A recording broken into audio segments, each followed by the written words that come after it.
Habang nakaupo ako sa lumang silya sa aming kusina, nagbabalat ng patatas para sa hapunan, narinig kong sumigaw si Mang David mula sa sala. Sinabi ko na sa iyo, hindi ka na bahagi ng pamilyang ito. Ang kalahati ng ating ari-arian hindi na sa iyo. Ang mga salitang iyon ay tumago sa akin, kasabay ng aking pag-iisip. Hindi ko alam kung paano siya humantong sa puntong ito, ngunit alam kong may nakatagong susi sa aking bulsa, susi na magbubukas ng pinto sa kanilang lihim. Bago tayo magpatuloy, kung maaari, mag-subscribe ka sa channel at sabihin mo sa comments kung saan ka nakikinig ngayon, ikatutuwa ko talagang malaman iyon. Ako si Aling Elena. 34 na taong gulang. Isang ina na may sariling pinagdaanan. Naaalala ko pa ang araw na iyon, tila kahapon lang, habang nag-iisa ako sa loob ng aming hotel room sa Cebu City. Ang sikat ng araw ay sumisilip sa bintana, ngunit ang loob ko ay tila binabalot ng malamig na hangin. Doon ko natanggap ang isang text message. Isang mensaheng binubuo lamang ng isang salita. Diborsyo. Galing kay Mang David, ang aking asawa. Kalakip niyon, isang litrato ng isang pirma. Ang kanyang pirma, kasing tibay ng araw na pinirmahan namin ang aming business registration 7 taon na ang nakalipas. 7 taon. Sapat na panahon upang bumuo ng isang negosyong nagkakahalaga ng daan-daang milyong piso. Ngunit napakaliit na panahon para talikuran ako ng lalaking pinagsamahan ko ng higit sa lahat. Tinitigan ko ang salitang iyon sa screen. Pagkatapos ay tiningnan ko ang pulso ko, kung saan nakasabit ang isang lumang medalya, bigay pa ng aking biyenan. Sa loob-loob ko, nawalan na ng saysay ang simbolo na iyon sa aking puso. Hindi ako nag-atubili. May kung anong lakas na bumalot sa akin. Hindi galit, hindi lungkot, kundi isang kakaibang kalinawan. Tila ba ang mensaheng iyon ang siyang hudyat na hinihintay ko? Agad kong binuksan ang laptop, ang aking matalik na kasama sa halos lahat ng laban. Agad kong pinindot ang mga letra, walang pag-aalinlangan. Nag-type ako ng isang email. Isang email na direktang ipinadala sa personal na account ni Benjo. Ang bio ko, na ngayon ay Acting Chief Executive Officer ng Ganda Buhay Corporation. Ang paksa, agaran at walang pasubaling pagpapatalsik sa trabaho. Mahal na Ginoong Benjo, simula ko, sa bisa ng Clause 4.1 ng iyong kontrata sa trabaho at ng Code of Professional Ethics ng kumpanya, ako, bilang founding partner at Chief Executive Officer, ay nagpasya na wakasan ang iyong kontrata na may agarang bisa. Ang dahilan ay malubhang paglabag sa etika ng propesyon, pakikipagsabuatan sa mga interesadong partido, upang agawin ang mga ari-arian at lehitimong kontrol ng isang founding partner, na nagdulot ng matinding pinsala sa reputasyon at interes ng kumpanya. Diretso ako. Walang halong emosyon. Ang iyong sahod at natitirang mga bonus, kabilang ang proporsyonal na bahagi ng iyong taunang sahod na ₱9 milyong piso, ay ililipat sa iyong personal na account sa susunod na 24 na oras. Lahat ng iyong accounts, passwords, at access sa mga sistema ng kumpanya ay agad na babawiin pagkatapos ipadala ang email na ito. Hinihingi ko na ibigay mo ang lahat ng dokumentasyon at ari-arian ng kumpanya na nasa ilalim ng iyong pamamahala sa legal department bago mag-siyam ng umaga bukas. Ang desisyong ito ay hindi na mababago at nagiging epektibo sa mismong sandali na ito. Sumasainyo, Aling Elena, Founding Partner at Chief Executive Officer. Pinindot ko ang key send. Isang tunog lamang, ngunit sa akin, ito ay parang isang dagundong. Sa isang iglap, tila 2 ibon ang natamaan ko sa isang bato. Ang diborsyo kay Mang David ay naging mitsa lamang na kailangan ko upang ganap na putulin ang ugnayan kay Benjo.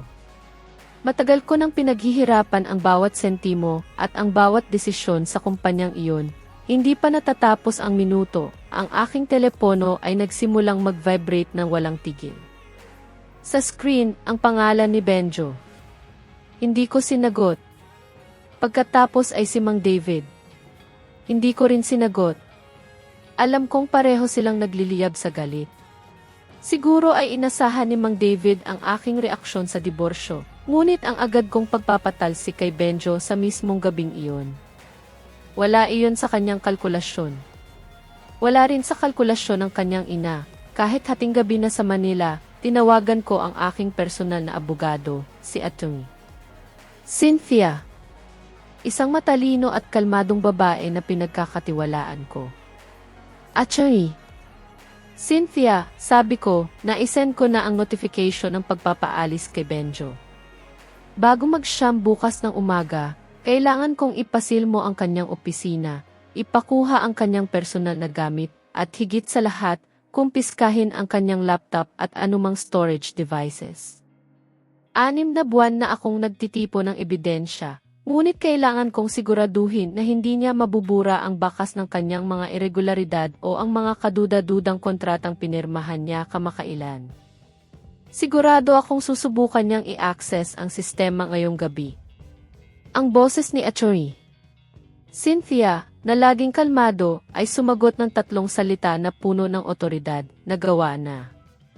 Binaba ko ang telepono at muling tiningnan ang aking mobile phone. Daan-daang missed calls. Isang bagong mensahe mula kay Mang David. Ngayon, hindi na ang simpleng salitang idiborsyo, kundi isang ganap na banta. Elena, ano ba ang ginagawa mo? Gusto mo bang gumawa ng iskandalo? Ang pagpapaalis kay Benjo ay parang binabaril mo ang sarili mong paa. Kung wala siya, sino ang magdadala ng pasanin ng kumpanya? Kami na ni Mama ang nagsabi sa iyo. Huwag kang lumampas sa hangganan. Ngumiti ako ng mapait. Sasaktan ko ang aking sarili. Sila ang nagtulak sa akin sa sulok. 1 taon kong tiniis ang paghamak ni Aling Dolores, ang pagtataksil ni Mang David, at ang pang-aabuso sa kapangyarihan ni Benjo. Habang ako ay nagpapagaling mula sa panganganak, plano nilang tanggalin ako sa aking posisyon, naglalagay ng kanilang mga tauhan upang kontrolin ang kumpanyang binuo ko sa sarili kong pawis at luha. Bawat pag-uusap ay aking net-record. Bawat ebidensya ng mga kahina-hinalang paglilipat ng ari-arian.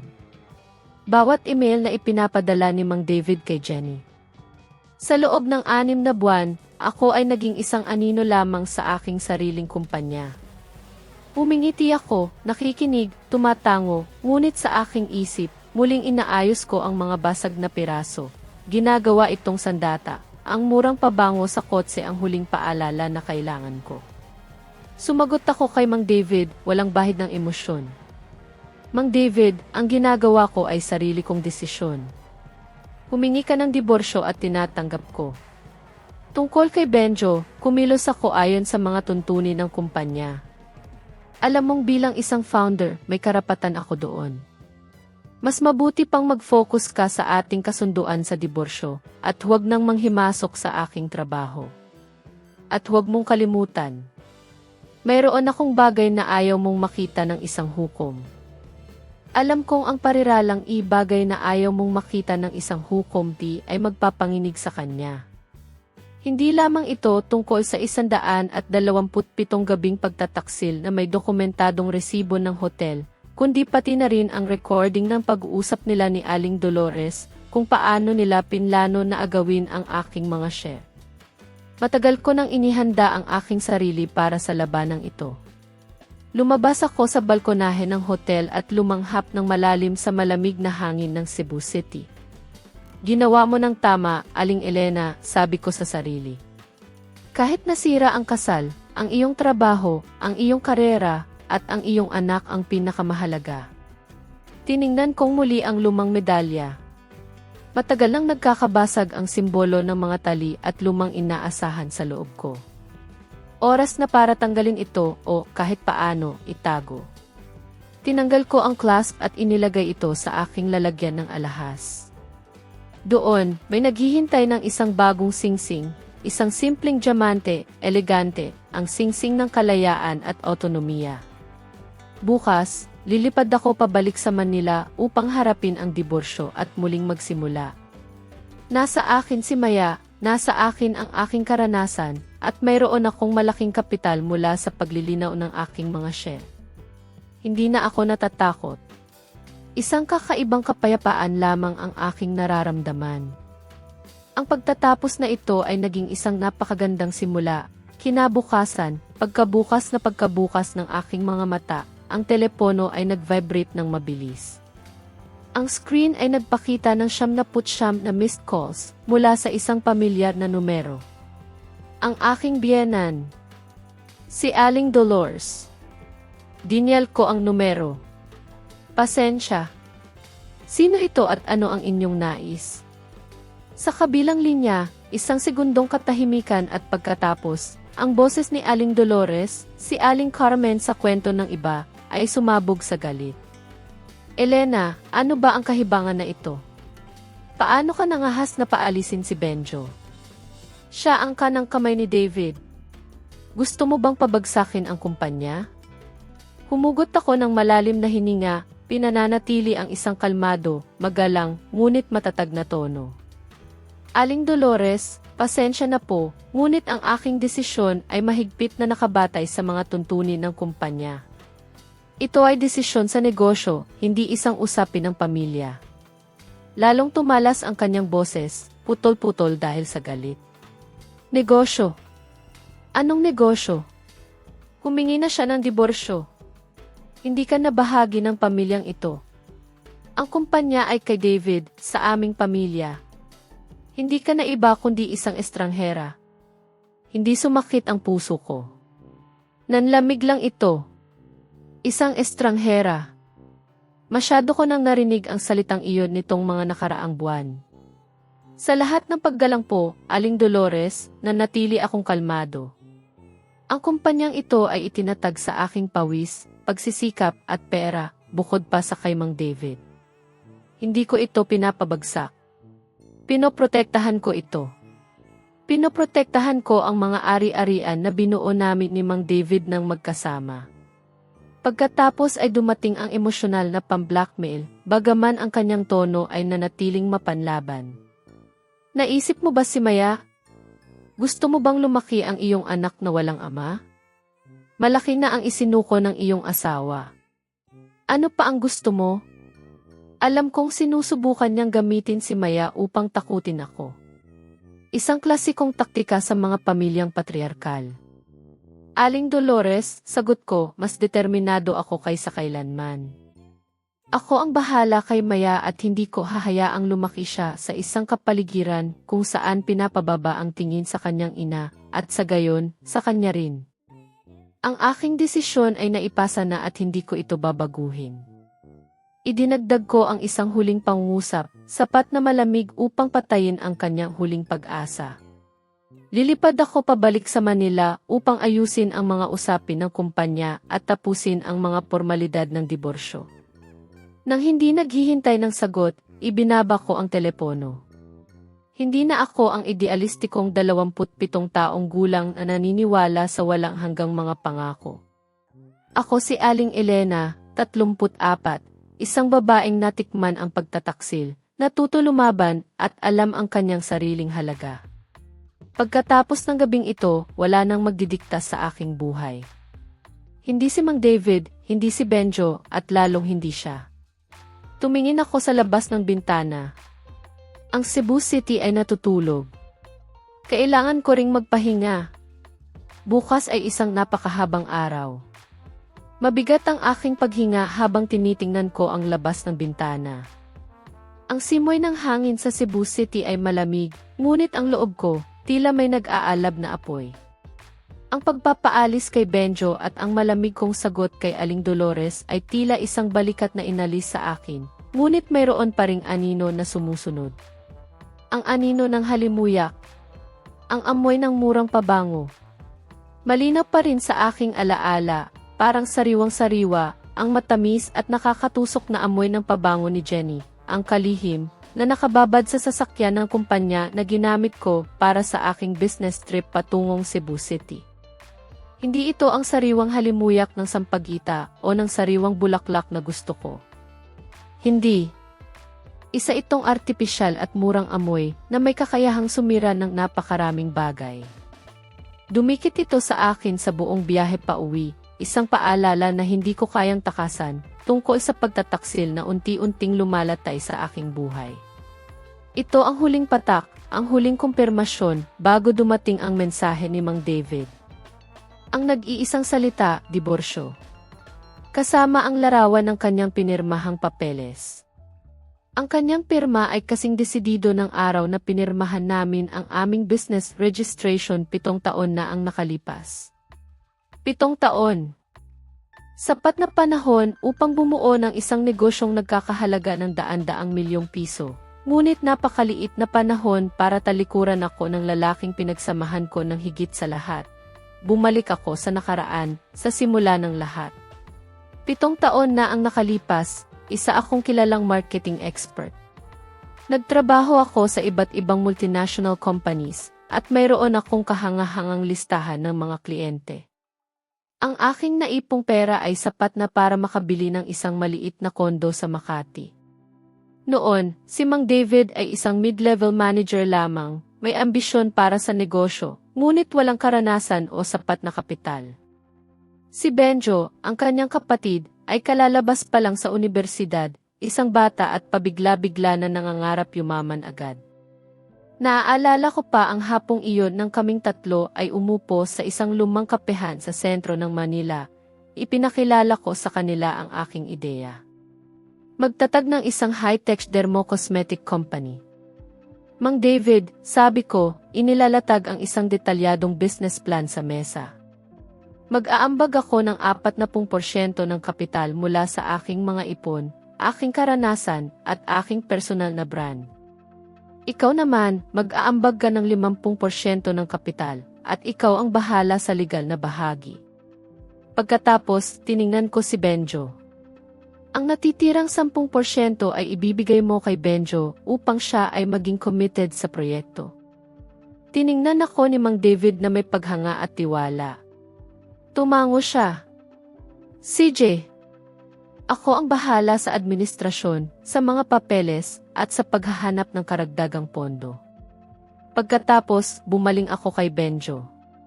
Bata pa siya noon, ngunit matalino at gusto kong bigyan siya ng pagkakataon. Benjo, binibigyan ka ng iyong kapatid ng 10%. Ngunit tandaan mo, ito ay isang pagkakataon, hindi regalo. Kung magtutulungan tayo, ang katapatan ang nauuna. Walang magtataksil sa pagsisikap ng iba. Naaalala ko pa ang kanyang excitement. Tumayo siya at mahigpit na kinamayan ako. Salamat, Aling Elena. Ipinapangako kong hindi ko bibigin ang inyong tiwala. Nagkamayan kaming tatlo, mga kabataang puno ng sigasig, sa ilalim ng ginintuang liwanag ng hapon sa Maynila. Ang Ganda Buhay Corporation ay isinilang sa sandaling iyon. Makalipas ang 2 buwan, kami ni Mang David ay ikinasal. Isang intimate na kasalan kasama ang buong pamilya. Ang kanyang ina, si Aling Dolores, isang tradisyonal at patriarkal na babae, ay tila isang taong tunay na nagmamahal sa akin noon. Ibinigay niya sa akin ang lumang medalya, isang pamana ng pamilya. Naaalala ko pa na niyakap niya ako, hinawakan ang aking kamay, at sinabi ang mga salitang nabisa ko sa puso, at ngayon ay tila mga saksak. Anak ko, ibinibigay ko sa iyo ang medalya na ito, isang pamana ng aming pamilya. Ngayon na ikaw ay isa na sa amin, dapat mong unahin ang pamilya higit sa lahat. Mahalaga ang trabaho, ngunit ang isang asawa at mga anak ang pundasyon ng lahat. Dapat mong alagaan ang tahanan, alagaan ng mabuti ang iyong asawa. Huwag mong hayaang mag-alala si Mang David sa mga bagay sa bahay. Ang mga lalaki ay para sa malalaking usapin sa labas, ang mga babae ay para panatilihing matatag ang pundasyon. Tumango ako, puno ng luha ang mga mata. Akala ko, napakaswerte ko na may biyanan akong nagmamahal at gumagabay sa akin. Nangako ako sa kanya, huwag po kayong mag-alala, Aling Dolores. Susubukan kong gawin ng maayos ang lahat sa parehong larangan, sa kumpanya at sa bahay. Hindi ko po kayo bibigyan ni si Mang David. At tinupad ko ang aking pangako. Sa loob ng 7 taon, halos wala akong day off. Ako ang nag-iisip ng mga produkto, nakikipagnegosasyon sa malalaking kontrata, at nagtatayo ng network ng distribusyon. Ako ang personal na nag-ensayo sa marketing team at lumikha ng brand ng kumpanya. Si Mang David ang pangunahing nangangasiwa sa pananalapi at public relations. Si Benjo ay mabilis na umunlad mula sa pagiging department head tungo sa deputy general manager. Tulad ng ipinangako ko, umunlad ang kumpanya. Dumaloy ang pera. Bumili kami ng mas malaking bahay, mga luxury car, at nagsimulang mamuhay sa buhay na laging pinapangarap ko. Ngunit ang tagumpay na iyon mismo ang sumira sa aming mga pangako. Hindi ko kailanman nakalimutan ang kwento ng medalya na iyon. Laging ipinapaalala sa akin ang aking papel bilang tagapagbantay ng tahanan na itinalaga sa akin ng aking biyenan. Pinanatili ko ang apoy na nagniningas, ngunit ang apoy na iyon ay tumigil sa pag-aalab sa puso ng aking asawa. Lumipat ito sa ibang lugar, isang lugar na amoy murang pabango. Ang lugar kung nasaan ang kanyang kalihim, si Jenny. Alam kong nagsimulang magbago ang lahat ng lumagpas sa daang milyong piso ang kita ng kumpanya. Noon nagsimulang maramdaman ni Mang David at Benjo na hindi na ako kailangan, o mas masahol pa, na ang aking kapangyarihan ay napakalaki na. Hindi na nila ako nakita bilang founding partner at chief executive officer, kundi bilang asawa lamang ni Mang David at hipag ni Benjo. Nagsimulang sabihin ni Mang David ang mga bagay tulad ng, Elena, babae ka, hindi mo kailangan masyadong ma-stress. Hayaan mo na lang kami ni Benjo. Mag-focus ka sa bahay at pasayahin si Mama. Si Benjo naman, nagsimulang hamunin ang aking mga desisyon sa mga meeting. Ngayon, sa pag-iisip ko, ang medalya na iyon ay hindi simbolo ng pagmamahal, kundi isang hindi nakikitang tanikala. Gusto niya akong maging babae na nakakulong sa tungkulin ng pag-aalaga ng tahanan, hindi isang matagumpay na ehekutibo na kayang kumita ng pera at gumawa ng mga desisyon sa negosyo. Niyakap ko ang aking maleta na naglalaman ng folder na may mga ebidensyang lihim kong tinipon. Sa pagkakataong ito, hindi ko hahayaang ang aking karanasan at pagsisikap ay mawala ng halaga sa isang murang ang iyong lugar ay nasa tahanan. Ang gintong medalya ay itinago ko na at hindi ko na kailanman muling isusuot. Ngayon, dadalhin ko ang sarili kong otonomiya. Ang eroplano ay naghahanda ng lumapag sa Ninoy Aquino International Airport. Sinalubong ako ng Manila ng matinding sikat ng araw, kasing tindi ng labanang malapit ng magsimula. Binuksan ko ang aking mobile phone at binasa ang huling mensahe mula sa aking abogado, si Atty. Cynthia. Opisina ni Benjo Sellado. Mga kagamitan na kumpiska. Nakahanap kami ng ilang kahina-hinalang transaksyon at isang email sa inyong German partner, si Ginoong Schmid, na nagpapaalam ng internal instability. Nakipag-ugnayan na ako sa iyong personal assistant upang maghanda ng emergency meeting bukas ng umaga. Kinabahan ako. Napakabilis kumilos ni Benjo. Hindi lamang siya nag-abuso sa kanyang kapangyarihan, kundi sinubukan din niyang sabotahehin ako, nakikipag-ugnayan sa aming pinakamahalagang strategic partner upang magpakalat ng tsismis. Minamaliit ko ang kanyang kasamaan, ngunit ito, sa halip na pahinain ako, ay lalo lamang nagpatibay sa aking determinasyon. Handa akong lumaban, hindi lamang para sa akin, kundi para kay Maya, para sa kinabukasan na gusto kong makita niya. Bumaba ako ng eroplano na may matatag na tingin. Gagamitin ko ang aking malamig na ulo at aking karanasan upang harapin ang mga taong tinawag kong pamilya. Nang makabalik ako sa Manila, hindi ako dumiretso sa bahay para makita si Mang David o ang aming anak na si Maya. Dumiretso ako sa opisina ni Atty. Cynthia. Matapos repasuhin ang kaso, umuwi ako sa kondo na nakapangalan sa akin, kung saan si Beatrice, ang aking pinagkakatiwalaang yaya, ay nag-aalaga kay Maya. Alam kong hindi ako pwedeng magpakahina. Ang emosyon ay kailangan kong isantabi.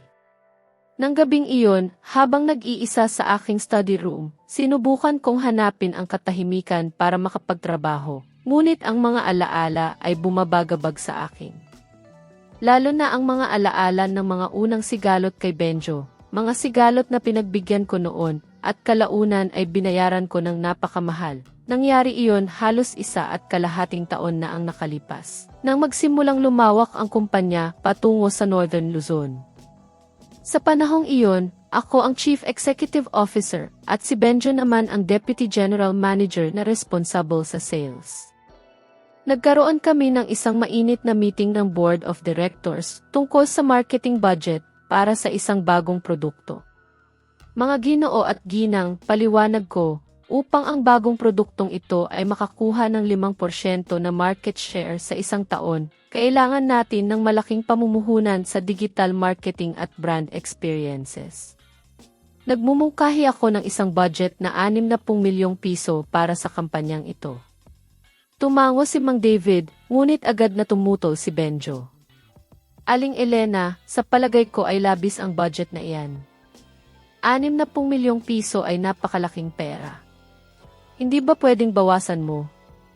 Sa aking palagay, ang gasto sa digital ay pwedeng bawasan ng 30% at mas mag-focus tayo sa traditional channels. Tiningnan ko si Benjo ng seryoso. Benjo, hindi ako sumasang-ayon. Ang digital marketing ang gulugod ng isang high-tech na produkto.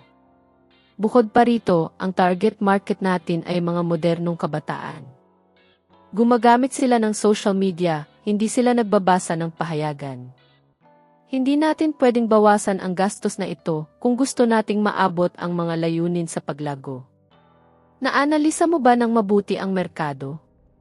Nang direkta kong tanungin, nagpakita si Benjo ng iritasyon. Sanay na siya na ako ang laging nagbibigay daan.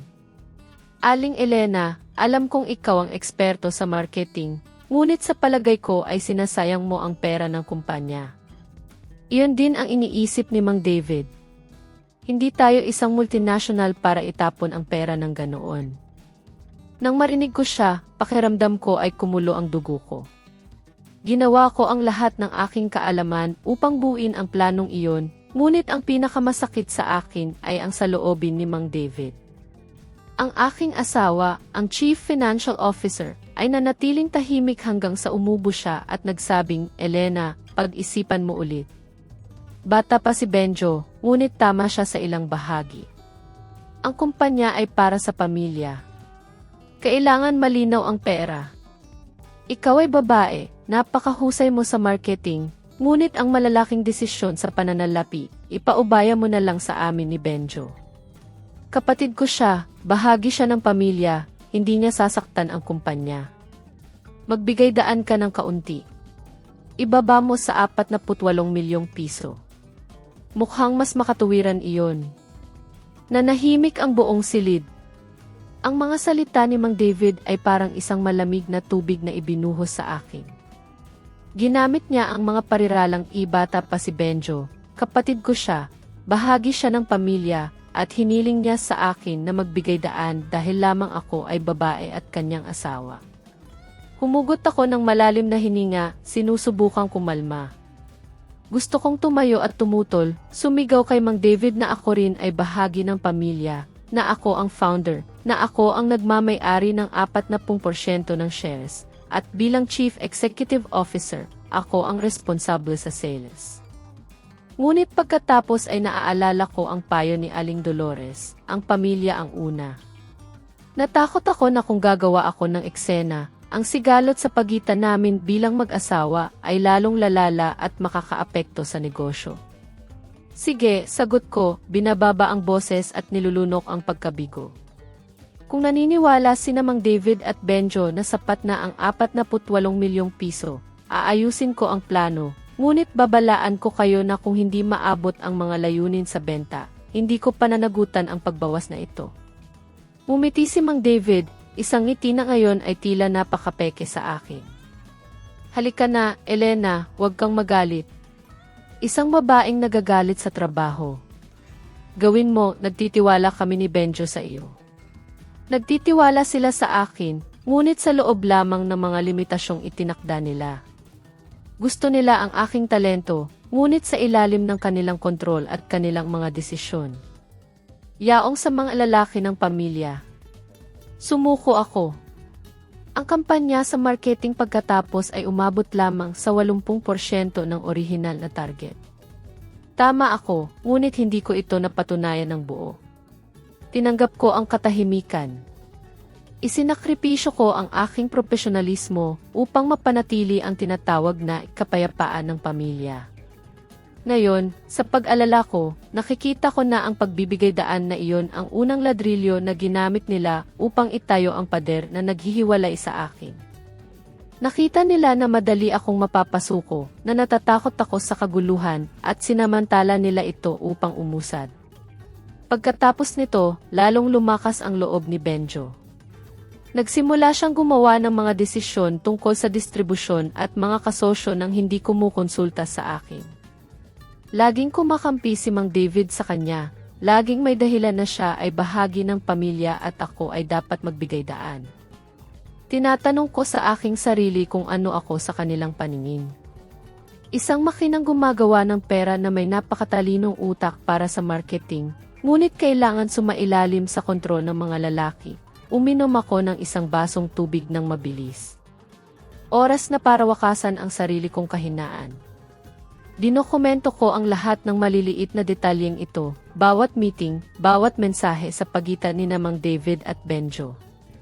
Alam kong hindi ko ito magagamit sa korte, ngunit ito ang pinakamalinaw na patunay ng kanilang kawalan ng respeto at ng kanilang pakikipagsabwatan upang agawin ang kapangyarihan.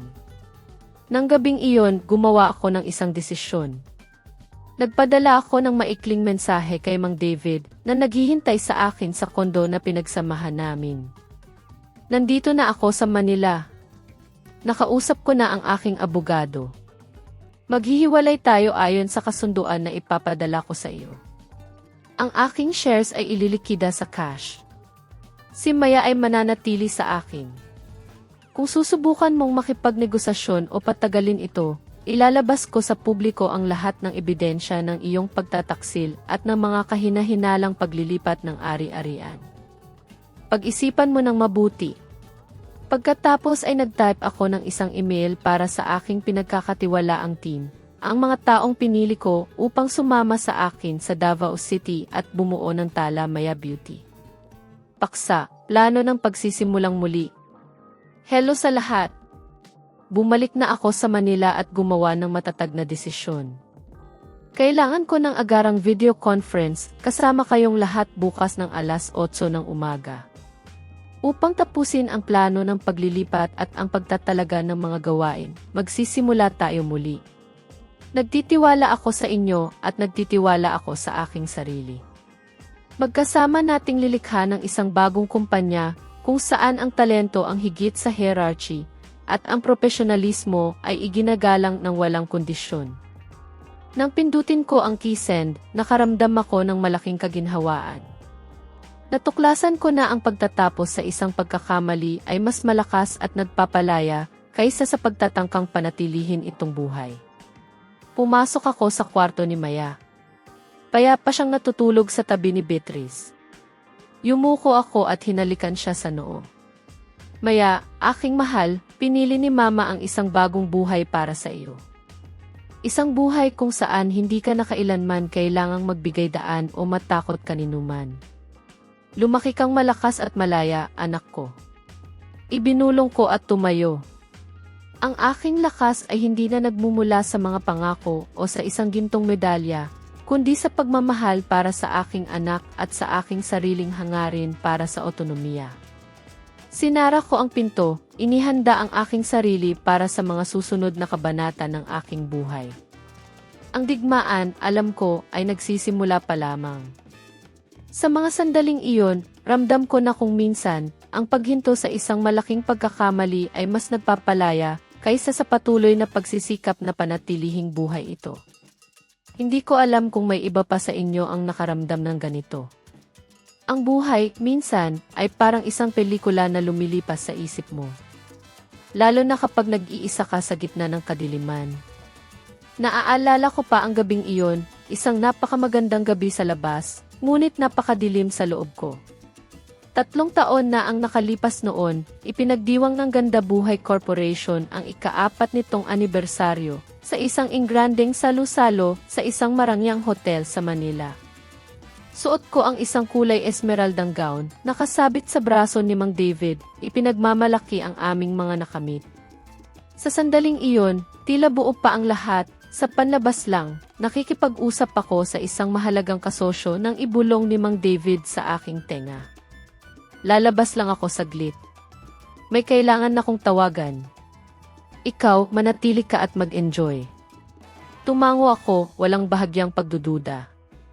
Madalas may mga urgent na tawag na kailangang sagutin si Mang David. Mga 15 minuto pagkalipas, bumalik siya na hawak ang kanyang cellphone at inilapag ito sa mesa. Nang gabing iyon, marahil dahil sa euphoria o sa alak, nakalimutan niyang burahin ang mga mensahe. Habang nakikipag-usap ako sa isang minor shareholder, lumiwanag ang screen ng telepono ni Mang David, nagpapakita ng isang bagong notification mula kay Jenny. Hindi ko sinasadya na tumingin, ngunit ang liwanag at ang pangalang Jenny, ang kanyang personal na kalihim, ay tumama sa akin ng direkta. Nakita ko ang mensahe. Jenny, namimiss mo ba ako? Hawak ko pa rin ang picture natin sa kondo sa GIS. Congrats sa inyo, Mang David, sa tagumpay ng kumpanya. Pakiramdam ko ay nawalan ako ng hangin. Pinanatili ko ang aking composure, ngunit napahigpit ang hawak ko sa baso ng alak, puting-puti ang aking mga buko. Tiningnan ko si Mang David. Tumatawa siya at nakikipag-usap sa isang kliyente, ganap na walang kamalayan na nakita ko ang mensahe. Ang pabango ni Jenny, ang matinding amoy na napansin ko sa kotse, ay muling bumalik sa aking isip. Alam kong hindi ako pwedeng gumawa ng eksena sa isang napakahalagang okasyon. Ako ang Chief Executive Officer. Kailangan kong panatilihin ang dignidad at profesionalismo. Ibinaba ko lang ang baso, hinawakan ang braso ni Mang David at ngumiti. Mahal, maaari mo ba akong dalhan ng kaunting orange juice? Nauuhaw ako. Si Mang David, nang walang pagdududa, ay dumiretso sa bar. Sa sandaling iyon, kinuha ko ang kanyang telepono, in-unlock gamit ang fingerprint na kabisado ko, kinunan ng screenshot ang mensahe, inilagay sa silent, at ibinalik sa lugar nito. Ginawa ko ang lahat sa isang iglap. Sa sandaling iyon, lahat ng aking mga hinala ay nakumpirma. Palagi kong sinubukan na magtiwala kay Mang David, sa aming mga pangako, sa aming pagmamahalan, ngunit ngayon, hawak ko ang ebidensya. Ang sakit ay nagsisimula pa lamang lumalim ng kailangan kong harapin ang isa pang dago. Sa pagkakataong ito ay mula kay Benjo. Nakainom na siya ng husto at dinala niya ako sa isang sulok. Namumula ang kanyang mukha, mapanlaban ang kanyang tingin. Aling Elena, sabi niya, paos ang boses dahil sa alak, malinaw na naghahanap ng pag-provoke sa akin. Salamat kanino at nakarating tayo rito, ha? Umiti ako, sinusubukang panatilihin ang kagandahang asal. Salamat sa pagsisikap ng lahat, Benjo. Sa iyo, sa akin, at kay Mang David. Tumawa si Benjo nang may paghamak. Ikaw lang ang bahala sa administrasyon at marketing. Ang mga walang kwentang bagay na iyan tungkol sa advertising at sales ay kayang gawin ng sinuman. Huwag mong isipin na iyan ang pinakamahalaga. Lumapit pa siya. Tumama sa akin ang amoy ng alak sa kanyang hininga. Ang malalaking desisyon ng kumpanya, ang kapital, ang pangmatagalang estratehiya. Lahat iyon ay desisyon ni Mang David. Siya ang lalaki, ang pinuno ng pamilya. Dapat ka nang makontento sa paggawa ng iyong trabaho ng maayos at tigilan ang pagsubok na kontrolin ang lahat. Ang kanyang mga salita ay parang sampal. Sa gitna ng pagdiriwang ng aking sariling tagumpay, pampubliko niyang pinabulaanan ang lahat ng aking pagsisikap, aking karanasan, at aking posisyon. Binawasan niya ang aking halaga sa isang simpleng administrative assistant sa marketing dahil lamang ako ay babae. Hindi niya binanggit na ako ang nagtatag ng buong operating system. Ako ang nakikipagnegosasyon sa malalaking kontrata sa mga dayuhang supplier, o ako ang nag-ambag ng 40% ng paunang kapital. Tiningnan ko siya ng direkta sa mata. Ang galit ay napalitan ng malamig na pagkadismaya. Benjo, sabi ko sa isang malalim at malinaw na boses.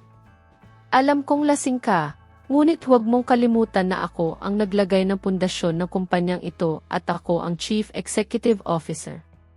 Kung patuloy kang magpapakita ng kawalang galang at itatanggi ang aking trabaho, ikokonsidera ko ang iyong posisyon. Kahit pa kapatid ka ng asawa ko, ang profesionalismo ng kumpanya ang nauna. Nakarating na si Mang David noon. Nang makita ang aming tensyon, mabilis siyang namagitan. Halika na, Benjo, lasing ka. Bumalik ka sa iyong upuan. Elena, wag mo na siyang pansinin. Nalasing lang siya. Dinala ni Mang David si Benjo palayo, ngunit narinig ko pa rin siyang bumubulong ng malinaw. Ang mga babae ay dapat mag-focus sa pag-aanak at iyon lang. Nang gabing iyon, pagbalik sa bahay, wala akong sinabing kahit isang salita. Nakita ko ang pagtataksil ng aking asawa at ang hayagang paghamak ng aking bayaw. Gusto nila akong tanggalin sa kapangyarihan. Gusto nila akong ibalik sa aking papel bilang tagapagbantay ng tahanan na itinalaga sa akin ng kanyang ina. Ngunit ngayon, kailangan ko ring maging tagapagbigay ng pera. Nang gabing iyon, niyakap ko ang unan, hindi makaiyak dahil sa galit na pinipigilan. Gumawa ako ng desisyon. Hindi na ako pwedeng magpatuloy sa pagbibigay daan para lang mapanatili ang ilusyon ng isang masayang pamilya. Kailangan kong kumilos. Matapos ang anniversary party, ang relasyon namin ni Mang David ay nabalot sa malamig na distansya. Hindi ko binanggit ang mensahe ni Jenny, ngunit nagsimula akong bantayan ang bawat galaw niya, bawat resibo, bawat tawag. Isang buwan pagkatapos, hiniling ko sa kanya ang isang pribadong meeting sa kanyang opisina. Mang David, sabi ko ng direkta. Kailangan mong tanggalin si Benjo sa senior management kaagad. Kailangan kong maglagay ng isang tao na mas profesional at may etika sa posisyong iyon. Binastos niya ako sa harap ng mga kasosyo at kasamahan at ang kanyang mga desisyon ay nakakaapekto sa pananalapi ng kumpanya. Nagbago ang ekspresyon ni Mang David. Kumunot ang noo niya. Elena, ano ba ang nangyayari sa iyo? Sinabi ko na sa iyo. Si Benjo ang kapatid ko. Ano ang gusto mong gawin ko? Kung tanggalin ko siya, saan siya pupunta? Kasama na natin siya simula pa lang. Huwag kang iwi. Hiningi ko na sa iyo na magbigay daan ka ng kaunti. Magbigay daan. Halos natawa ako, ngunit pinigilan ko. Gusto mo bang magbigay daan ako sa kawalang galang, sa kanyang masamang desisyon, at hayaang bumagsak ang kumpanya? Mang David, kailangan mong maging objektibo. Si Benjo ay isang pabigat at isang banta sa istruktura ng pamamahala. Nagsimulang itaas ni Mang David ang kanyang boses. Sa tingin ko, ang pressure sa trabaho ay labis na para sa iyo. Mag-relax ka. Kami ni Benjo ang bahala sa lahat. Hindi mo kailangan masyadong makialam sa operational management. Ang diskusyon ay walang patutunguhan. Ipinagtanggol ni Mang David ang kanyang kapatid ng buong puso. Alam kong hindi na lang ito tungkol sa kapatiran, kundi isang alyansa sa pagitan ng dalawang lalaki upang labanan ang aking kapangyarihan. 2 linggo pagkatapos, natuklasan ko na ako ay buntis. Kitang-kita ang kasiyahan ni Mang David sa balita. Si Aling Dolores din ay tuwang-tuwa. Nagsimula silang tratuhin ako ng mas mabuti. Sinabi ko sa sarili ko na marahil ang sanggol ang mag-aayos ng lahat, na magbabago ang lahat, ngunit nagkamali ako. Nakita nila ang aking pagbubuntis bilang isang pagkakataon, hindi bilang isang kagalakan ng pamilya. Nang ako ay 6 na buwan na, nagsimulang bumigat ang aking katawan. Kinailangan kong bawasan ang aking bilis sa trabaho at mga biyahe. Patuloy akong tinatawagan ni Aling Dolores, nagpipilit na manatili ako sa bahay. Anak, sabi niya sa telepono na may peking pag-aalala. Ang pagbubuntis ang pinakamahalaga sa buhay ng isang babae. Ang mga anak ang nauna. Hayaan mong si Mang David ang mag-asikaso ng kumpanya, na si Benjo rin ay napakakompetente. Manatili ka sa bahay at magpahinga. Sinabi ko na kay Mang David na kailangan mong magpahinga ng lubusan. At sinamantala ni Mang David ang pagkakataon ng husto. Isang linggo pagkatapos, nagpatawag siya ng isang extraordinary meeting ng Board of Directors nang hindi ako ininform sa mga detalye sa dahilan na ito ay urgent. Sa meeting na iyon, unilateral siyang gumawa ng desisyon na ilipat ang executive power kay Benjo, hinirang siyang acting chief executive officer. Nang araw na iyon, natanggap ko ang email na may notification habang nagpapahinga sa kama sa ilalim ng prescription ng doktor. Ang text ay napakabulaklak. Upang masiguro ang pinakamabuting kalusugan ng magiging ina na si Elena at ng sanggol sa panahon ng pagbubuntis, pansamantalang isusuko ni Elena ang ilan sa kanyang mga executive functions sa ilalim ng pangangasiwa ng chairman ng board, si Mang David. Nanginginig ako, mahigpit na nakahawak sa kumot. Iyon ay isang kudeta, hindi isang hakbang upang alagaan ako. Ginamit nila ang aking pagbubuntis upang alisin ako sa pamamahala at ibigay ang kapangyarihan kay Benjo, na alam ko ang kanyang mga ambisyon. Agad kong tinawagan si Mang David. Mang David, bakit mo ginawa ang desisyong ito ng mag-isa? Ang executive power ay akin. Wala kang karapatan na ilipat ito ng walang pahintulot ko at ng karamihan ng mga shareholders.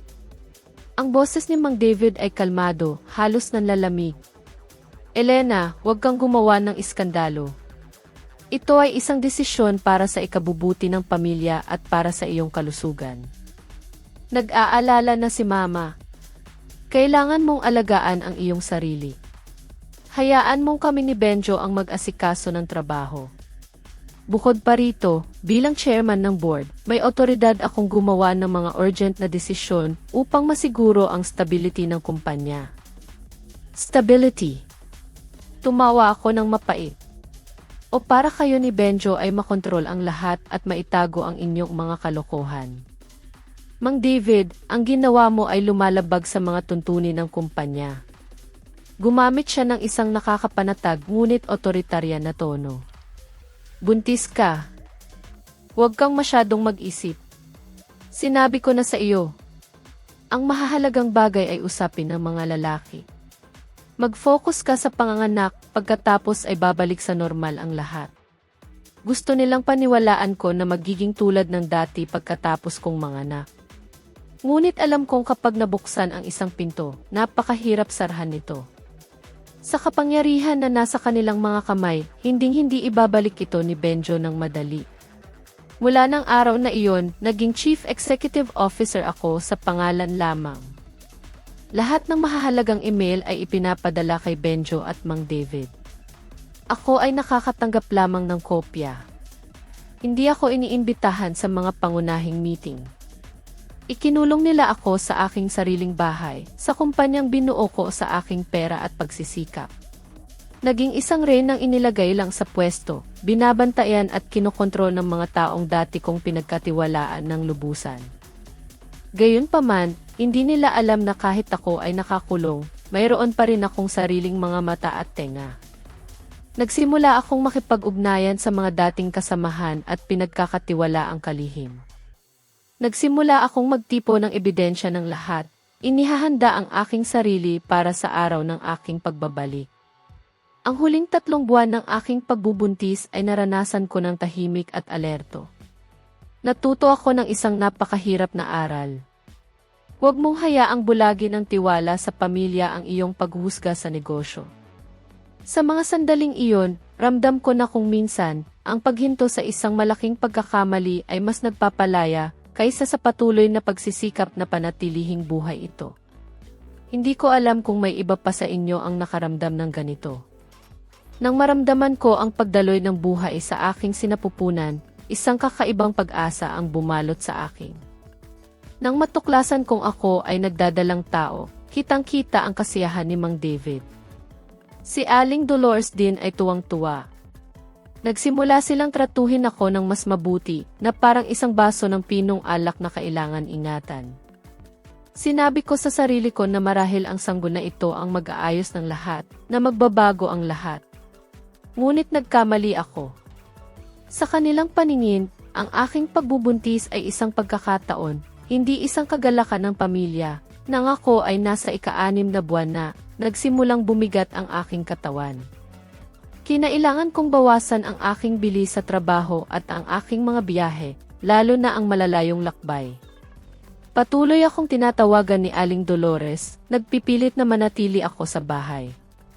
Anak, sabi niya sa telepono na may peking pag-aalala, ang boses niya ay tila pulot na dumidikit sa aking tenga. Ang pagbubuntis ang pinakamahalaga sa buhay ng isang babae. Ang mga anak ang nauuna. Hayaan mong si Mang David ang mag-asikaso ng kumpanya, na si Benjo rin ay napakakompetente. Manatili ka sa bahay at magpahinga. Sinabi ko na kay Mang David na kailangan mong magpahinga ng lubusan. At sinamantala ni Mang David ang pagkakataon ng husto. Isang linggo pagkatapos, nagpatawag siya ng isang extraordinary meeting ng Board of Directors nang hindi ako ininform sa mga detalye. Ang dahilan niya ay urgent daw. Sa meeting na iyon, unilateral siyang gumawa ng desisyon na ilipat ang executive power kay Benjo. Hinirang si Benjo bilang acting chief executive officer. Nang araw na iyon, natanggap ko ang email na may notification habang nagpapahinga sa kama sa ilalim ng prescription ng doktor. Ang text ay napakabulaklak. Upang masiguro ang pinakamabuting kalusugan ng magiging ina na si Elena at ng sanggol sa panahon ng pagbubuntis, pansamantalang isusuko ni Elena ang ilan sa kanyang mga executive functions sa ilalim ng pangangasiwa ng chairman ng board, si Mang David. Nanginginig ako, mahigpit na nakahawak sa kumot. Iyon ay isang kudeta, hindi isang hakbang upang alagaan ako. Ginamit nila ang aking pagbubuntis upang alisin ako sa pamamahala at ibigay ang kapangyarihan kay Benjo, na alam ko ang kanyang mga ambisyon. Agad kong tinawagan si Mang David. Mang David, bakit mo ginawa ang desisyong ito ng mag-isa? Ang executive power ay akin. Wala kang karapatan na ilipat ito ng walang pahintulot ko at ng karamihan ng mga shareholders. Ang boses ni Mang David ay kalmado, halos nanlalamig. Elena, huwag kang gumawa ng iskandalo. Ito ay isang desisyon para sa ikabubuti ng pamilya at para sa iyong kalusugan. Nag-aalala na si Mama. Kailangan mong alagaan ang iyong sarili. Hayaan mong kami ni Benjo ang mag-asikaso ng trabaho. Bukod pa rito, bilang chairman ng board, may otoridad akong gumawa ng mga urgent na desisyon upang masiguro ang stability ng kumpanya. Stability. Tumawa ako ng mapait. O para kayo ni Benjo ay makontrol ang lahat at maitago ang inyong mga kalokohan.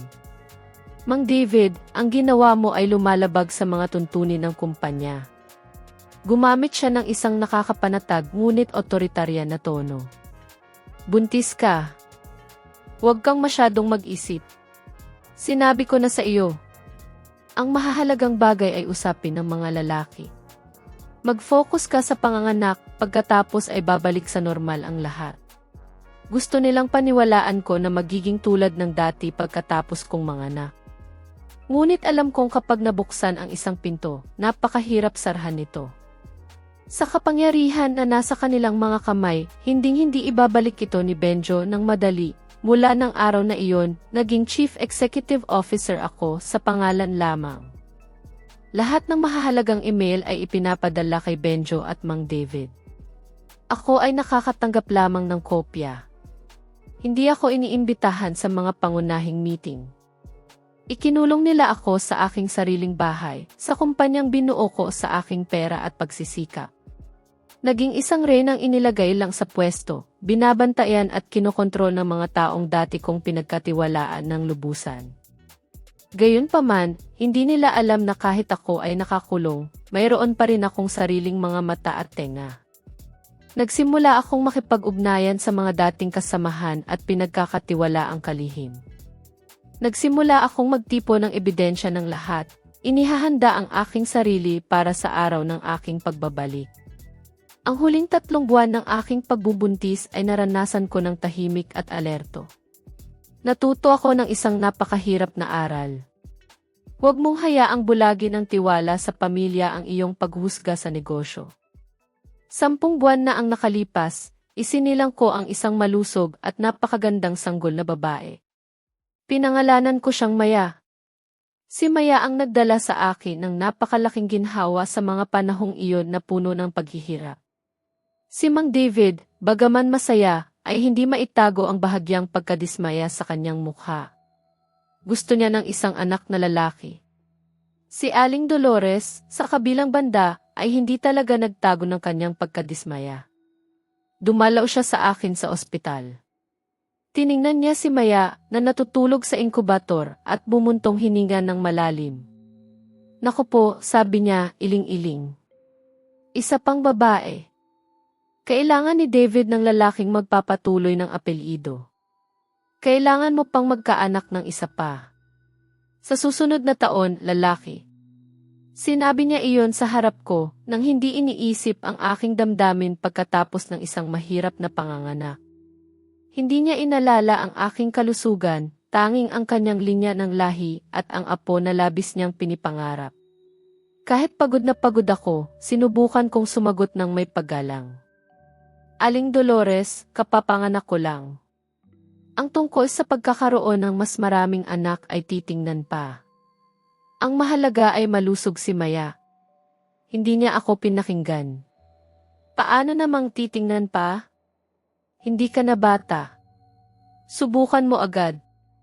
Kailangan mong magkaanak ng lalaki para masiguro ang iyong posisyon sa pamilyang ito. Ang salitang kiposisyon ay muling nagpaalala sa akin ng aking halaga sa kanilang paningin. Isang makinang manganganak na dapat magluwal ng isang lalaki upang igalang. Sa panahon ng aking maternity leave, halos hindi ko nakikita si Mang David sa gabi. Laging huli na siyang umuuwi sa dahilan na maraming trabaho. Mang David, tanong ko isang gabi nang dumating siya ng halos madaling araw, bakit napakahuli mo? Ganoon ba talaga karami ang trabaho? Tinanggal niya ang kanyang jacket nang may pagod na galaw. Hindi mo maisip. Si Benjo ay hindi masyadong maingat at kailangan kong ayusin ang kanyang mga gulo. Ikaw ay nasa leave. Huwag kang mag-alala tungkol sa kumpanya at alagaan mo ang bata. Sinabi niya na si Benjo ay hindi maingat, ngunit siya mismo ang nagbigay sa kanya ng kapangyarihan. At alam kong ang pasanin ng trabaho ay hindi lamang tungkol sa trabaho. Nakatanggap na ako ng mga mensahe mula sa aking kaibigang abogado, si Atty. Cynthia, na tumutulong sa akin na bantayan si Mang David. Ang mga gabing huli siyang umuuwi ay ang mga gabing kasama niya si Jenny. Tiningnan ko ang aking natutulog na anak at pagkatapos ay ang aking laptop. Halos 3 araw pagkatapos kong manganak, nang karamihan sa mga ina ay nangangailangan ng ganap na pahinga, kinailangan kong buksan ang aking email sa trabaho.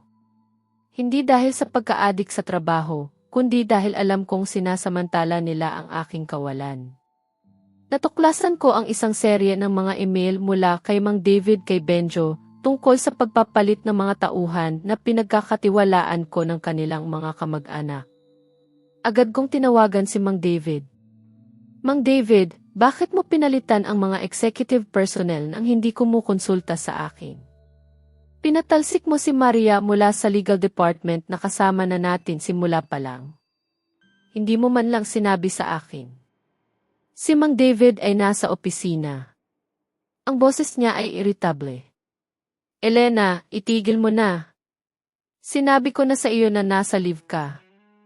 Mag-asikaso ka sa iyong mga bagay sa bahay. Hindi na akma si Maria sa bagong vision ng kumpanya. Kami ni Benjo ay naglagay ng mga taong mas mapagkakatiwalaan. Mga taong mas mapagkakatiwalaan, hinigpitan ko ang hawak sa telepono, o mga kamag-anak mo. Ibinaba ni Mang David ang telepono. Napagtanto ko na nagpapatupad sila ng isang e-blitzkrieg na estratehiya. Habang ako ay nasa pinakamahina kong sandali, nakatali ng panganganak at ng pressure mula sa aking biyenan, ginamit nila ang kapangyarihang ipinagkatiwala ko sa kanila upang linisin ang kumpanya. Gusto nilang gawing kumpanya ng pamilya ang ganda buhay, ngunit isang pamilya kung saan wala akong boses o boto. Nakahiga sa kama, umaagos ang luha sa aking mga pilikmata. Hindi ito dahil sa pisikal na sakit, kundi dahil sa isang pagtataksil na lumalatay sa aking mga buto. Hindi lamang nila inagaw ang aking kapangyarihan, kundi hinamak din nila ang aking pagiging ina at maging ang kasarian ng aking anak. Pinunasan ko ang aking mga luha. Hindi ako pwedeng umiyak. Ako ang ina ni Maya. Kailangan kong maging matatag. Nagpasya ako na gawing bakal na determinasyon ang mga luhang iyon. Nagsimula akong makipag-ugnayan ng lihim sa mga pinatalsik, magtipo ng impormasyon tungkol sa kanilang mga kapalit, at idokumento ang bawat galaw ni Mang David at Benjo. Ang seksisa ni Aling Dolores, ang kawalang interes ni Mang David, at ang kasakiman ni Benjo ay nagtayo ng isang pader sa paligid ko, ngunit ang pader na iyon din ang magiging lugar kung saan ko hubugin ang aking mga sandata upang gibain ito. Sa panahon ng aking maternity leave, mas naging madalas ang mga pagliban ni Mang David, laging may hindi matutulang dahilan sa trabaho. Alam kong kasinungalingan iyon. Ang Ganda Buhay Corporation. Dating tahanan ng aking mga pangarap. Ngayon, isang lugar na halos hindi ko na makilala. 6 na buwan pagkatapos kong ipanganak si Maya, bumalik ako sa aming opisina sa Manila. Ang hangin sa loob ng gusali ay tila nanlamig, mabigat. Naramdaman ko ang mga titig ng mga empleyado, may halong awa at pag-iingat. Hindi na sila tumitingin sa akin ng may paggalang at paghanga. Sa halip, may nakikita akong mga anino ng mga bulong ng mga usap-usapan. Halos hindi pa ako nakakaupo sa aking desk na pinili ko pa noon nang ipatawag ako ni Mang David sa conference room. Alam ko na. Ramdam ko na sa bawat hakbang ko. Ang mukha ni Mang David ay seryoso, walang bakas ng dating pagmamahal o paghanga. Elena, sabi niya, kalmado ang kanyang tinig, nakausap namin ni Benjo. Alam kong kagagaling mo lang, at sa tingin ko, mas mabuti kung mag-focus ka muna sa mas magaang na gawain. Kinagat ko ang aking labi. Nakinig ako ng walang anumang reaksyon. Nagdesisyon ang board, patuloy niya, na ibaba ka sa posisyon ng Senior Market Advisor. Ito ay para sa iyong kapakanan, para makapagpahinga ka. At para na rin sa ikabubuti ng pamilya. Naglakas loob pa siyang sabihin na para sa ikabubuti ng pamilya. Ang pamilya na siya mismo ang unti-unting sumira. Sinabi niya rin na si Benjo ang ganap ng mag-aako ng lahat ng responsibilidad. Umiti ako, isang mapait na ngiti na hindi umabot sa aking mga mata. Senior Market Advisor. Kaya pala, tugon ko, ang aking boses ay sadyang malamig. Mula sa pagiging 40% shareholder at Chief Executive Officer, isa na lang pala akong consultant na walang kapangyarihan sa paggawa ng desisyon. Tiningnan ko siya ng direkta sa mata. Hindi mo. Kailangang sabihin sa akin na huwag ganito, Mang David. Malaki ang ipinagbago ng mga bagay. Tumayo ako at lumapit sa bintana, tinitingnan ang abalang lansangan ng Manila. Sumasama pa rin ang sikat ng araw sa labas, ngunit ang puso ko ay nanlalamig. Mang David, alam mo ba ang ginawa mo? Sinira mo ang karera ng iyong asawa, ang taong nagtayo ng kumpanyang ito kasama mo. Pinasiyahan mo ang iyong ina at kapatid, ngunit nawala mo ang aking respeto. Sinabi ko na sa iyo, tumayo siya, sinisubukang magmukhang maunawain. Ginagawa ko ito para sa kabutihan ng lahat. Para sa pamilya. Pamilya, muling sagot ko, bumaling at tinitigan siya. Sa pamilya mo, wala nang lugar para kay Maya at sa akin. Lumabas ako ng silid. Habang naglalakad ako sa pasilyo, nakita ko na ang plaka sa pinto ng aking dating opisina ay pinalitan na. Benjo, Chief Executive Officer. Nasa loob siya. Nakaupo sa desk na ako mismo ang pumili, sa upuan na ako ang nag-design. Ang kanyang walang habas na lakas loob ay kitang-kita. Ngunit ang pinakamalaking dagok ay hindi pa dumarating.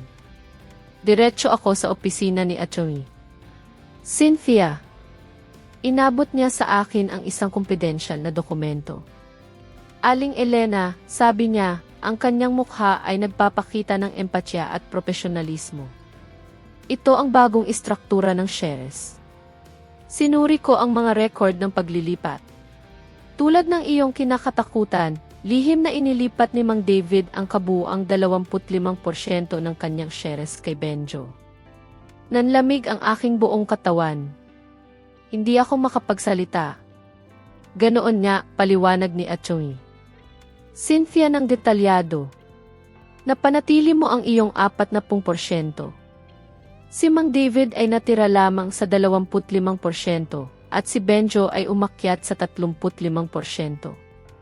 Ginagamit nila ang mayoryang iyon upang kontrolin ang board of directors.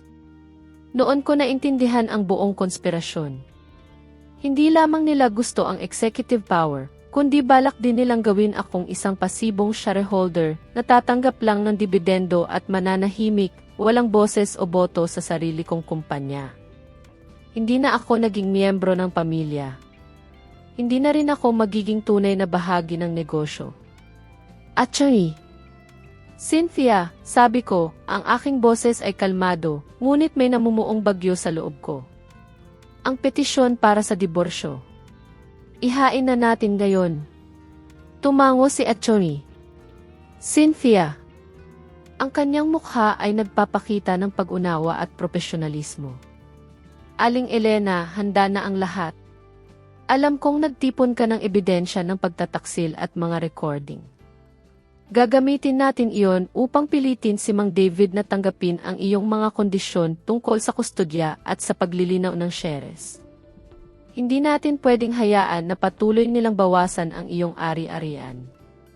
Idinagdag ko at magsisimula rin ako muli. Itatayo ko ang Tala Maya Beauty sa Davao City. Kailangan ko ang tulong mo sa mga legal na papeles at higit sa lahat, ihanda mo ang isang matibay na petisyon sa diborsyo. Wala na akong takot, tanging isang malakas na pakiramdam ng kalayaan. Ginamit nila ang pagtataksil upang salakayin ako, at gagamitin ko naman ang katotohanan at ang aking pinansyal na kapangyarihan upang lumaban.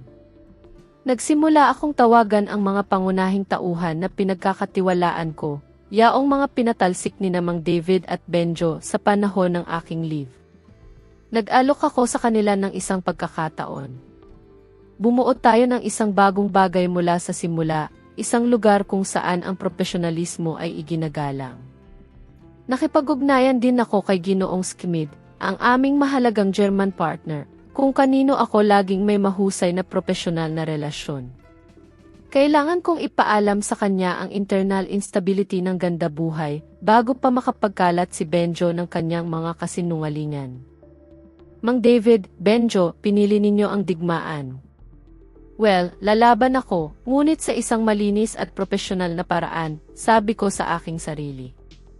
Tiningnan ko ang aking sarili sa salamin, nakita ko ang isang bagong babae.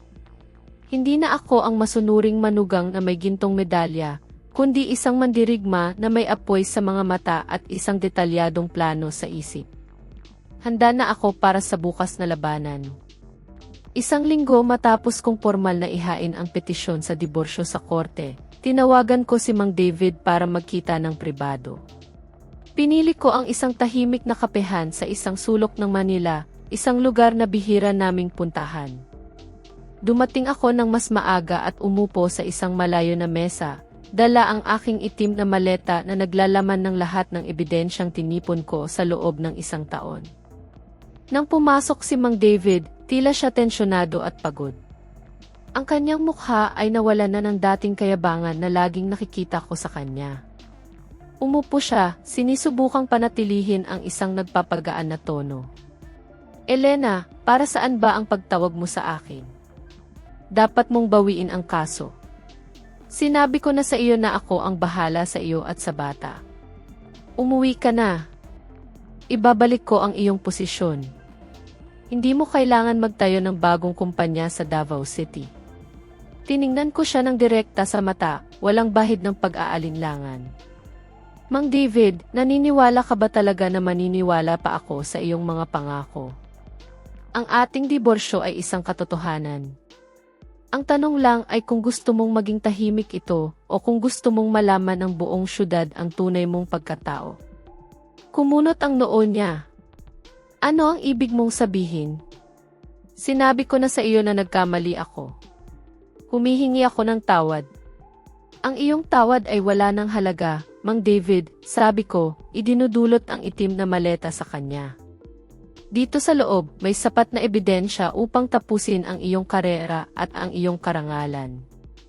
Binuksan ko ang maleta at ipinakita sa kanya ang isang folder na may mga litrato na nakaimprenta sa mataas na kalidad, mga intimate na larawan niya at ni Jenny. Kasama ang mga resibo ng hotel na tumugma sa mga gabi na sinasabi niyang nagtatrabaho siya habang ako ay nasa maternity leave.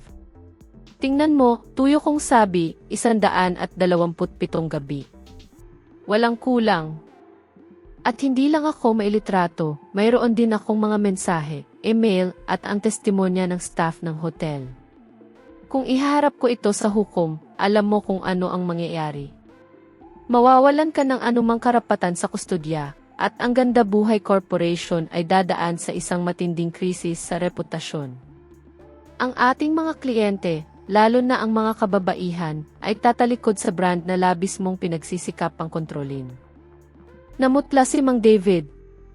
Nanginginig ang kanyang mga kamay habang tinititigan ang mga larawan. Tiningnan niya ako. Ang kanyang boses ay nawalan ng lahat ng katatagan. Elena, hindi mo pwedeng gawin iyan. Isipin mo si Maya. Paano ko siya titingnan sa mata? Ikaw ang hindi nagpapanatili ng dignidad, Mang David, sagot ko. Mayroon kang dalawang opsyon.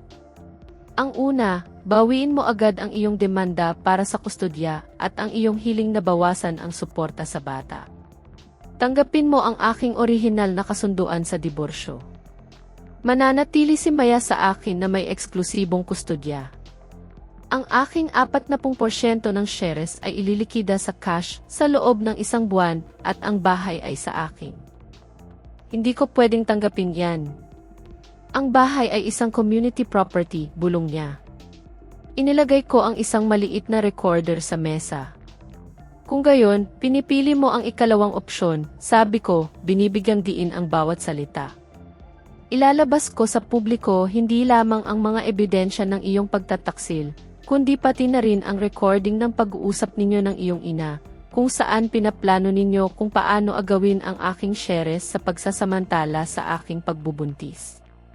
Alam mo ba na kung ito ay lalabas sa publiko, si Benjo ay maaaring maharap sa isang kriminal na kaso para sa pang-aabuso sa kapangyarihan at paglabag sa etika ng propesyon. At ipapakita rin ito sa korte kung paano ninyo pinlano ng walang awa na itapon kami ni Maya mula sa pamilya. Huminto ako, tinitigan ang takot sa kanyang mga mata. Bibigyan kita ng 1 oras para pag-isipan ito. Ngayong gabi, ipapadala ng aking abogado sa iyo ang kasunduan para bawiin ang kaso. Kung hindi mo ito pipirmahan, lahat ng ebidensyang ito ay pupunta sa korte at sa media. Piliin mong mawala ang iyong anak, ang iyong karangalan, at harapin ang mga legal na problema, o tanggapin ang kasunduan at iligtas ang kaunting dignidad na natitira sa iyo. Nanahimik si Mang David. Alam kong hindi ako nagbibiro. Ginamit ko ang lahat ng lamig at lohika ng isang babae sa negosyo upang harapin siya. Matapos ang higit sa 10 minuto ng mabigat na katahimikan, yumuko siya.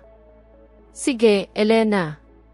Tinatanggap ko ang iyong mga kondisyon, ngunit panatilihin mo itong lihim.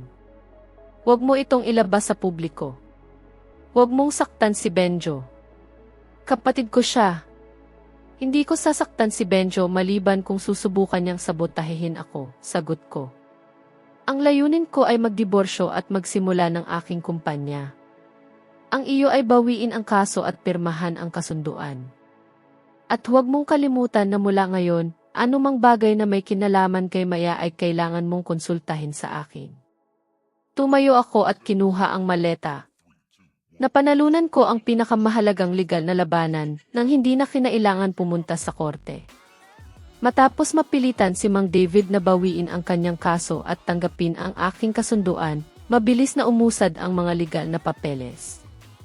Nakaramdam ako ng ginhawa, ngunit panandalian lamang ang kapayapaan.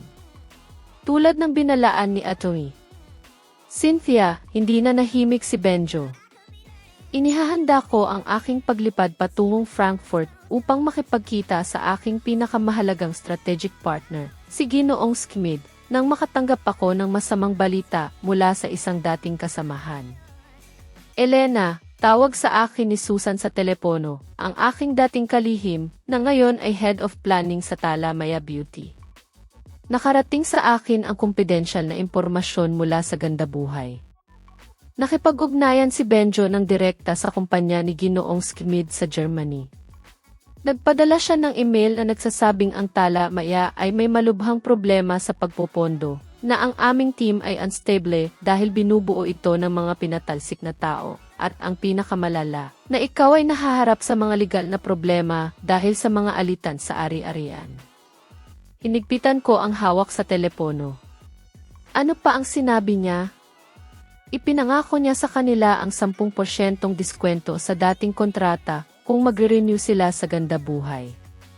Sabi niya, siya ang Chief Executive Officer at may buong kapangyarihan siyang garantiya ito. Napakababang uri. Gumagamit si Benjo ng mga taktika ng paninirang puri at kompetisyon sa presyo upang pilitin ang aking kumpanya bago pa ito masilang. Kung maniniwala si Ginoong Schmid sa kanya at kakanselahin ang aming meeting, ang Tala Maya Beauty ay mawawala ng mga mahahalagang hilaw na materyales at teknolohiya para makagawa ng produkto. Sige, Susan. Naiintindihan ko. Ipagpatuloy mo ang paghahanda ng mga dokumento para sa aking biyahe. Ako ang bahala dito. Umuubos na ang oras. Mayroon akong flight patungong Frankfurt sa loob ng 2 araw, ngunit kinabukasan bago ako lumipad, si Maya ay nagsimulang magkaroon ng mataas na lagnat. Dinala ko siya agad sa ospital. Sinabi ng doktor na simpleng viral fever lang ito, walang malubha, ngunit kailangan niya ng pag-aalaga at patuloy na pagbabantay. Nakatayo ako sa ospital, pinagmamasdan si Maya na natutulog. Pakiramdam ko ay nasusunog ang aking puso. Ang biyaheng ito sa Germany ay napakahalaga para sa kumpanya. Kung ipagpapaliban ko, maaaring maniwala si Ginoong Schmid sa mga kasinungalingan ni Benjo at kanselahin ang negosasyon. Ngunit si Maya ay may sakit, hindi ko siya pwedeng iwan. Tinawagan ko si Beatrice, ang aking pinagkakatiwalaang yaya, na kasama ko na simula pa lang at saksi sa pagkasira ng aking pamilya. Beatrice, may lagnat si Maya. Hindi ko pwedeng kanselahin ang biyahe sa Germany. Kailangan kong sumama ka sa akin. Kaya mo bang mag-organize? Hindi nag-atubili si Beatrice kahit isang segundo. Aling Elena, wag po kayong mag-alala. Kailangan kayo ni Maya. Sasama po ako sa inyo. Wag po kayong mag-alala sa bata. Dadalhin ko ang mga gamot, ang makakapal na damit. Ang trabaho ninyo ang pinakamahalaga ngayon. Ako na ang bahala sa kanya. Nagbigay sa akin ng lakas ang kanyang mga salita. Tama siya. Hindi ko pwedeng palampasin ang pagkakataong ito. Kailangan kong pumunta sa Germany. Agad kong pinalitan ang mga tiket para sa akin, kay Maya at kay Beatrice. Naghanda ako ng isang maleta na may mga dokumento, isa pa na may damit, at isang bag na puno ng gamot at gamit para kay Maya. Kinabukasan, umalis kami patungo sa airport. Tinawagan ako ni Mang David. Elena, sinabi sa akin na aalis ka patungong Germany ng madalian. Dala mo si Maya. Pero kung may lagnat siya, baliw ka ba? Hindi mo pwedeng iwan ang trabaho para alagaan ang iyong anak. Ikaw ay isang irresponsableng ina. Mang David, ang lalaking nagtaksil at nakipagsabwatan upang pagnakawan ako, ay nangahas na tawagin akong irresponsableng ina. Ngumiti ako ng mapait. Mang David, huwag kang mag-alala kung paano ko pinalalaki ang aking anak. Ako ang bahala. Dahil nga may lagnat siya, kailangan kong manalo sa negosasyong ito. Kailangan kong bumuo ng isang matatag na kinabukasan para sa kanya. Ikaw, mag-focus ka sa paghawak sa kumpanyang kayo ni Benjo, ay sinusubukang kontrolin, at tigilan mo na ang pagsubok na sabotahehin ako. Ibinaba ko ang telepono nang hindi siya binigyan ng pagkakataong sumagot. Niyakap ko si Maya, na natutulog sa aking kandungan, ang noo niya ay medyo mainit pa. Pinili ni Benjo na maglaro ng marumi, ngunit gagamitin ko ang aking karanasan, ang aking profesionalismo, at ang aking mga personal na relasyon upang sagutin siya. Ang mahabang biyaheng naghihintay sa amin ay magiging isang hamon sa pag-iisip at isang pagsubok sa aking pagiging ina. Kailangan kong makipagnegosasyon ng isang kontrata at alagaan ang isang maisakit na bata ng sabay. Ngunit sigurado ako na kaya ko ito. Hindi na ako ang mahinang 27 taong gulang na babae. Sa lahat na nakikinig, kung nandito pa kayo kasama ko sa kwentong ito, sana ay matulungan niyo ako. Maaari bang mag-comment kayo ng numerong 1 sa ibaba? Para lang malaman kung mayroon pa rin kasama ako. Ang inyong presensya ang pinakamalaking pampalakas loob para ipagpatuloy ko ang huling bahagi ng aking kwento. Sa bawat paghinto ng eroplano, sa bawat paghinga ni Maya sa aking bisig, mas naging malinaw sa akin na ang laban na ito ay hindi lang tungkol sa pera o kapangyarihan. Ito ay tungkol sa paglikha ng isang kinabukasan, kung saan hindi na kailangan pang ikulong ng sinuman ang kanyang sarili sa takot at pagtataksil. Ang bigat ng mga desisyon ko noon ay hindi ko mailalarawan, lalo na kapag ang kapalit ay ang kapakanan ng aking anak. Marahil, mayroon din kayong mga sandali sa buhay na kailangan ninyong pumili ng napakahirap na landas, na ang tanging ilaw ay ang pagmamahal sa inyong mga mahal sa buhay. Ang bawat puso ay may sariling kwento ng pagtitiis at pagbangon. Kung nais ninyo pang samahan ako sa aking mga natitirang kabanata, at kung nais ninyong malaman kung paano nagwakas ang aming paglalakbay sa Frankfurt, inaanyayahan ko kayong manatili. Maaari ninyong hanapin ang tahimik na ganti para sa iba pang kwento na tulad nito. Ang video na ito ay isang katang-isip na kwento na hango sa mga karanasan sa buhay. Hindi ito ginawa upang husgahan ang sinuman, kundi upang maging tahimik na paanyaya sa pagninilay tungkol sa buhay at sa pakikitungo natin sa kapwa. Ang mga tauhan, pangalan, at lugar ay walang kaugnayan sa tunay na buhay at binago upang hindi makapinsala sa kaninuman. Naway makatulong ang kwentong ito upang kahit saglit ay maalala mo ang sarili mong buhay at ang mga mahalaga sa iyo.